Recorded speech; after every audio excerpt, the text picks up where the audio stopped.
Hello friends, welcome to homemade recipe with Vaishali. कढईमध्ये एक वाटी तीळ घेतलेले आहेत. हे आपले अनपॉलिश जे तीळ आहेत, तीळ व्यवस्थित खरपूस भाजून घ्यायचे. तीळ भाजून झाल्यानंतर आपण हे तीळ थंड करून घ्यायचे आहेत. तीळ भाजताना गॅसची फ्लेम स्लो ठेवलेली आहे. त्यानंतर आपण याच्यामध्ये एक वाटी शेंगदाणे घ्यायचे आहेत.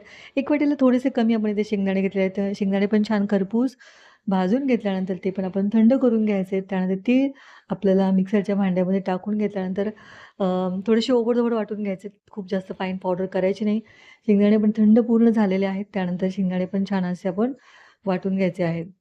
तीळ आणि शेंगदाणे आपण एकत्र करून घ्यायचे आहेत. शेंगदाण्याची पण आपण खूप जास्त अशी फाईन पावडर करायची नाही आहे.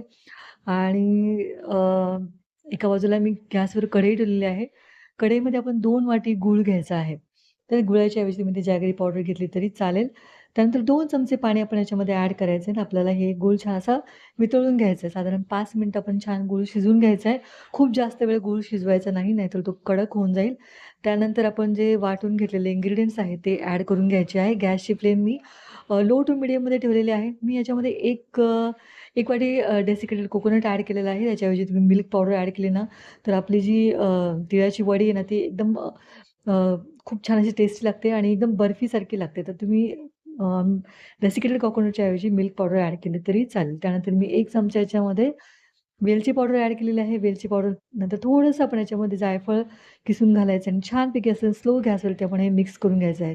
साधारण 5-6 मिनिटं आपण छान असे मिक्स करून घ्यायचं आहे. नंतर पोळपाटाला तूप लावले. लावलेल्या पोळपाटावर आपण हे काढून घ्यायचे. प्लेटमध्ये जर प्लेटला पण तूप लावून हे तुम्ही काढून घेऊ शकता आणि छान असं तूप लावलेल्या वाटीने आपण हे व्यवस्थित स्प्रेड करून घ्यायचं. थोडंसं थंड झाल्यानंतर छान याच्या वड्या करून घ्यायच्या आहेत आणि अशी झटपट आपली तिळाची वडी तयार झालेली आहे. आय होप फ्रेंड्स आजची तुम्हाला ही तिळाची वडीची एकदम सोपी रेसिपी नक्कीच आवडली असेल. रेसिपी जर आवडली असेल ना, तर लाईक आणि सबस्क्राईब नक्की करूया. नक्की करा. भेटूयात पुढच्या रेसिपीमध्ये. तोपर्यंत बाय. थँक